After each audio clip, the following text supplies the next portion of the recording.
At long last, we come to our last substantive lecture on contract law. So thanks for making it this far. Pat yourself on the back. Today, we're going to be discussing delegation, assignment, and third-party beneficiaries. We've almost exclusively talked so far in this course about contracts formed or not formed between two parties and performance or breach by those two parties.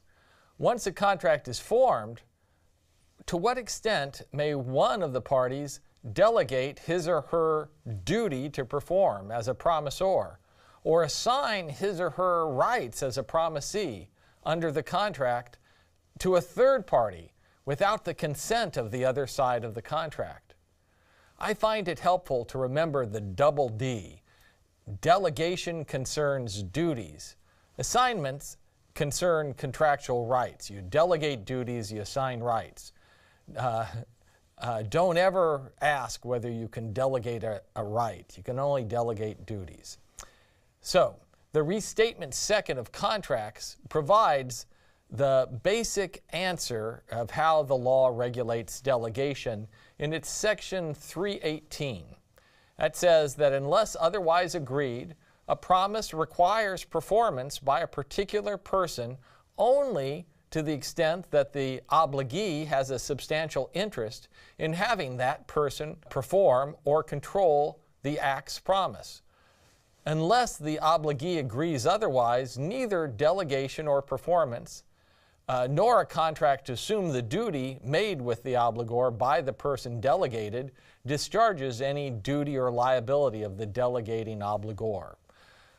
So what does that mean? Under the restatement, by default, a promisor has the right to delegate her duties, except where the promisee, or obligee, has a substantial interest in having the original promisor perform. But unless otherwise, this unless otherwise agreed proviso is important. Parties in the initial contract can make any duty non-delegable, or they can make what might have been deemed a non-delegable duty, because courts might deem the promisee to have a substantial interest, into a delegable duty by including a clause saying that the duty is delegable. So what's at stake here, crucially, is whether a promisor can delegate ex post without the promisee's permission.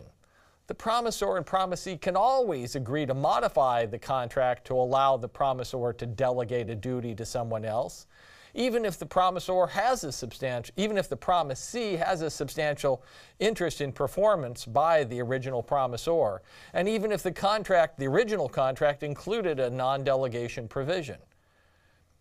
So, in what scenarios might someone have this kind of substantial interest, such that delegation of a contractual duty would be by default impermissible? The typical scenarios involve contracts related to personal service, or contracts that involve a unique skill or discretion. These contracts create duties that cannot be delegated unless the parties agree in advance or ex post. So if you, for example, and a highly recommended French language tutor agree that the tutor will give you French lessons twice a week, the tutor cannot delegate her duties to someone else. Similarly, the UCC section 210 provides a party may perform his or her duty through a delegate unless otherwise agreed, or unless the other party has a substantial interest in having the original promisor perform or control the acts required by the contract. And no delegation of performance relieves the party delegating of any duty to perform or any liability for breach. Because the UCC only covers sales of goods, not the provision of personal services, exceptions to delegation under the UCC are less obvious, although parties can, of course, specify in their contracts that delegation is not permissible. Note that both the restatement and the UCC keep the delegator on the hook for breach of contract. So even when a promisor has a right to delegate, if the delegatee fails to perform, the promisee can sue the original delegating promisor on the basis of the original contract for breach. Assignment is the analogous situation where, after an initial contract is formed, a promisee wants to assign her rights to the promisor's performance without seeking the original promisor's permission. Section 317 of the restatement creates an analogous default rule saying that contractual rights are assignable by default unless the assignment would materially change the duty of the obligor or materially increase the burden or risk imposed on him by his contract, or materially impair his chance of obtaining return performance, or materially reducing its value to him, again, him being the obligor. If you promise to paint my house, I probably cannot assign my right to your performance to someone who has a much bigger house, or a house that is far away. My right of assignment isn't the right to make your job of performance harder.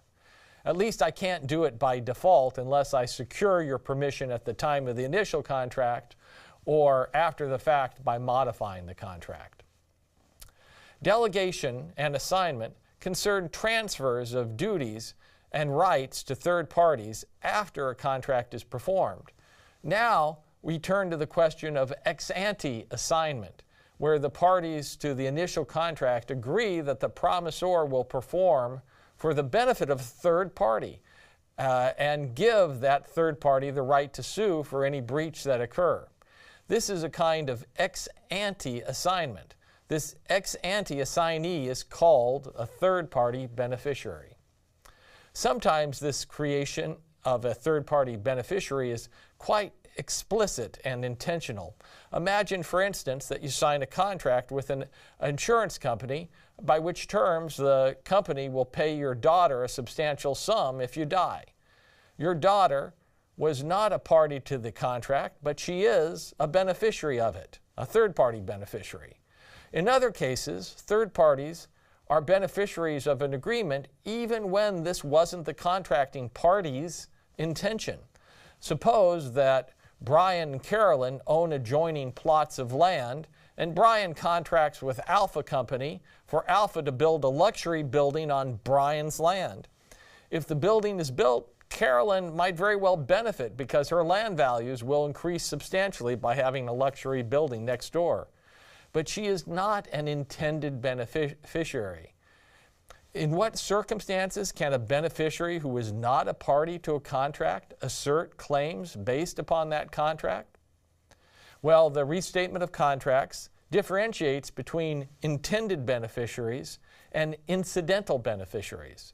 Section 302 provides that unless otherwise agreed between promisor and promisee, a beneficiary of a promise is an intended beneficiary if recognition of a right to performance in the beneficiary is appropriate to effectuate the intention of the parties, and either the performance of the promise will satisfy an obligation of the promisee to pay money to the beneficiary, or the circumstances indicate that the promisee intends to give the beneficiary the benefit of the promised performance. An incidental beneficiary is a beneficiary who is not an intended beneficiary. Section 304 then explains that a promise in a contract creates a duty in the promisor to any intended beneficiary to perform the promise, and the intended beneficiary may enforce the duty. So in our life insurance contract example, the insurance company has a duty to pay your daughter, the third-party beneficiary, and your daughter, as a third-party beneficiary, can enforce the contract even though she wasn't an original party to it. By contrast, however, Section 315 of the Restatement explains that an incidental beneficiary acquires by virtue of the promise no right against the promisor or the promisee. Carolyn, as your neighbor, then would have no rights under the contract between B and Alpha Company. Of course, the distinctions are not always easy to make and indeed typically require examination on a case-by-case basis if the parties didn't explicitly designate a daughter as a third-party beneficiary. When the initial contract does not explicitly designate a third-party beneficiary, courts typically look at a number of factors in determining whether the beneficiaries are intended or incidental. The language of the promise, which the third party seeks to enforce, is one of the factors. The intention or purpose of the parties or the promisee to be derived from the evidence in addition to the promise. Some vague notion of utility, that is, why not enforce the promise if the party so intended and the promisee is not bringing suit. And some even less explicit notions about the needs of the commercial setting in which the promise was made. Interestingly, the third-party beneficiary need not show reliance upon the promise to gain protected status. The primary source, then, of third-party beneficiary rights is agreement of the promisor and promisee, and enforcement turns on a judgment that the purpose of these parties will or will not be effectuated. So let's consider how courts have dealt with the question of whether a beneficiary was an intended beneficiary in some real cases. We can see an entertaining example in Warren versus Monahan Beach's Jewelry Company. The plaintiff was Warren's fiancée. The plaintiff gave her what he thought was a diamond ring, which he had purchased from the defendant's jewelry store. Before purchasing the ring, the fiancé had spoken to the employees of the company about the size, type, and style of ring he wanted for Warren. And the company suggested that Warren might like or dislike about the ring. It turned out that the ring, though, contained no diamond, just glass and cubic zirconia.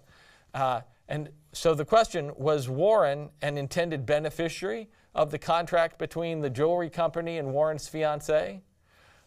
Well, a Florida court determined, quote, the pre-contract dealings between Anderson and the appellee and the subsequent dealings between appellant and appellee clearly establish appellant as an intended third-party beneficiary of the contract at issue. Now, consider a case with perhaps greater public interest implication, Zagos versus Superior Court.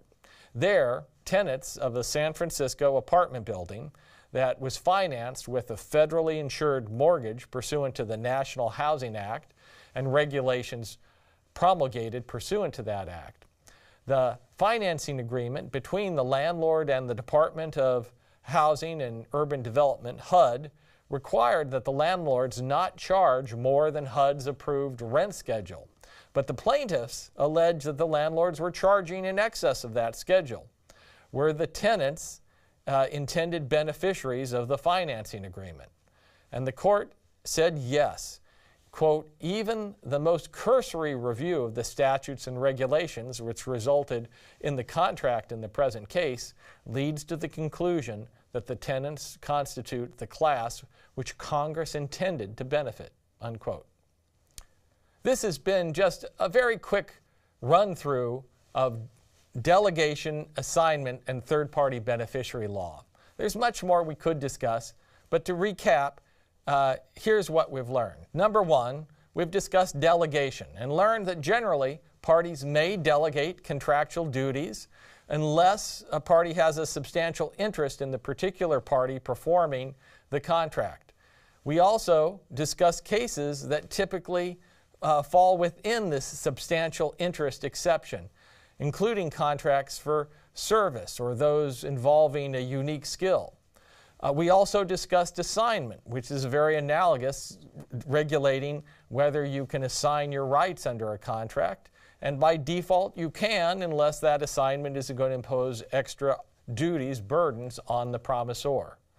We talked about third-party beneficiary law and the difference between intended beneficiaries and incidental beneficiaries. The former can enforce contractual terms, the latter may not. To test our knowledge of this distinction, we ran through a couple of the cases. And in all three of these contexts, delegation, assignment, and third-party beneficiary law, you should be clear on the default nature of these legal rules, that the parties in their initial agreement can explicitly designate people to be third-party beneficiaries or not to be third-party beneficiaries. They can explicitly allow delegation of duties or not allow it. They can explicitly allow assignment or not allow it. And that the crucial area of the law here is establishing default rules in the absence of such agreements. Delegate duties, you assign rights. Don't ever ask whether you can delegate a right. You can only delegate duties. So, the Restatement Second of Contracts provides the basic answer of how the law regulates delegation in its section 318. We talked so far in this course about contracts formed or not formed between two parties and performance or breach by those two parties. Once a contract is formed, to what extent may one of the parties delegate his or her duty to perform as a promisor? That says that unless otherwise agreed, a promise requires performance by a particular person only to the extent that the obligee has a substantial interest in having that person perform or control the act's promise. Unless the obligee... At long last, we come to our last substantive lecture on contract law. So thanks for making it this far. Pat yourself on the back. Today, we're going to be discussing delegation, assignment, and third-party beneficiaries. We've almost exclusively or assign his or her rights as a promisee under the contract to a third party without the consent of the other side of the contract. I find it helpful to remember the double D. Delegation concerns duties. Assignments concern contractual rights. You delegate